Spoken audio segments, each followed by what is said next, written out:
Present indefinite passive voice.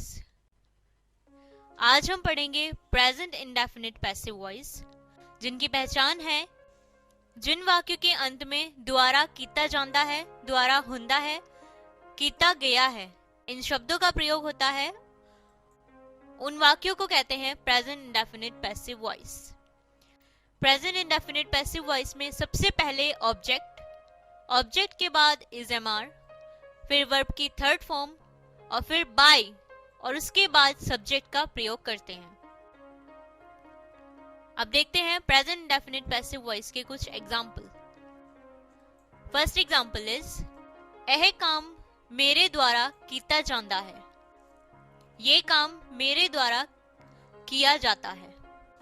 This work is done by me. जैसे कि आप इस सेंटेंस में देख सकते हैं कि इस वाक्य के अंत में कीता जाता है शब्द का प्रयोग हुआ है। इन शब्दों से पता चलता है कि ये है प्रेजेंट इंडेफिनिट पैसिव वॉइस। तो इस सेंटेंस को हम प्रेजेंट इंडेफिनिट पैसिव वॉइस के रूल्स के अकॉर्डिंग बनाएंगे। जैसे कि हम रूल्स में पढ़ चुके हैं कि सबसे पहले ऑब्जेक्ट, ऑब्जेक्ट के बाद इज एम आर, फिर वर्ब की थर्ड फॉर्म और फिर बाय और उसके बाद सब्जेक्ट का प्रयोग करते हैं। उसी तरीके से यहाँ पर सबसे पहले ऑब्जेक्ट दिस वर्क, फिर इज और फिर वर्ब की थर्ड फॉर्म डन, फिर बाय और उसके बाद मी का यूज किया गया है। फिर ये सेंटेंस बना this work is done by me. अब देखते हैं नेक्स्ट एग्जांपल। पंजाबी गाने उसके द्वारा गाए जाते हैं, पंजाबी गाने उसके द्वारा गाए जाते हैं। Punjabi songs are sung by him. इस वाक्य में आप देख सकते हैं कि इस वाक्य के अंत में द्वारा गाए जाते हैं शब्दों का प्रयोग हुआ है, जिससे कि पता चलता है कि ये सेंटेंस है प्रेजेंट इंडेफिनिट पैसिव वॉइस। तो इस सेंटेंस को हम प्रेजेंट इंडेफिनिट पैसिव वॉइस के रूल्स के अकॉर्डिंग बनाएंगे। इसमें सबसे पहले ऑब्जेक्ट पंजाबी गाने मींस पंजाबी सॉन्ग्स, ऑब्जेक्ट के अकॉर्डिंग आर, फिर वर्ब की थर्ड फॉर्म संग जो कि सिंग की थर्ड फॉर्म है, उसके बाद बाय और उसके बाद हिम का प्रयोग करेंगे। तो ये सेंटेंस बना Punjabi songs are sung by him. अब देखते हैं नेगेटिव सेंटेंस।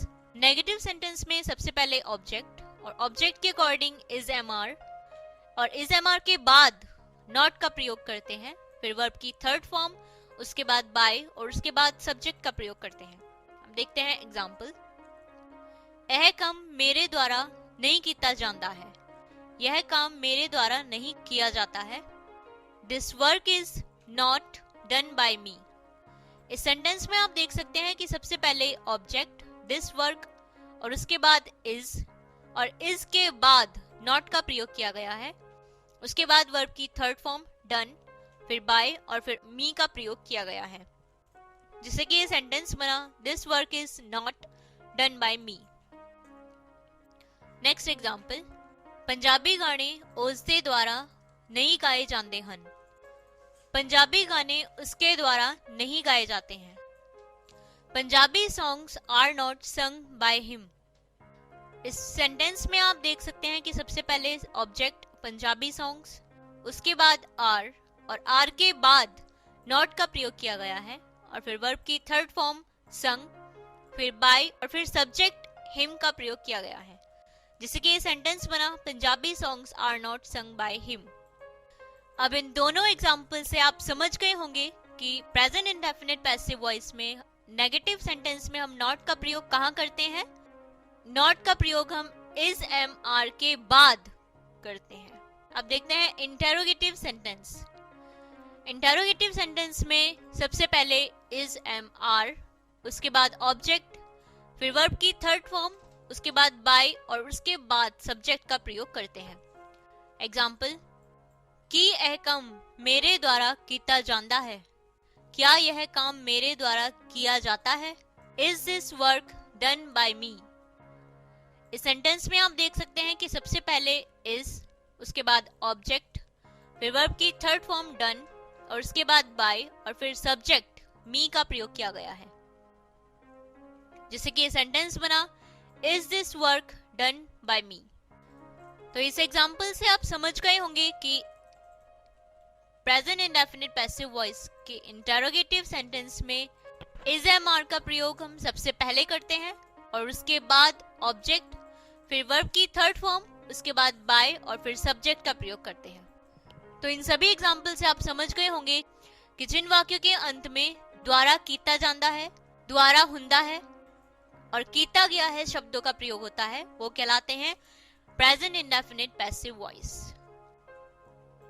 इन सेंटेंस में सबसे पहले ऑब्जेक्ट और ऑब्जेक्ट के अकॉर्डिंग इज एम आर, फिर वर्ब की थर्ड फॉर्म और फिर बाय और फिर सब्जेक्ट का प्रयोग करते हैं।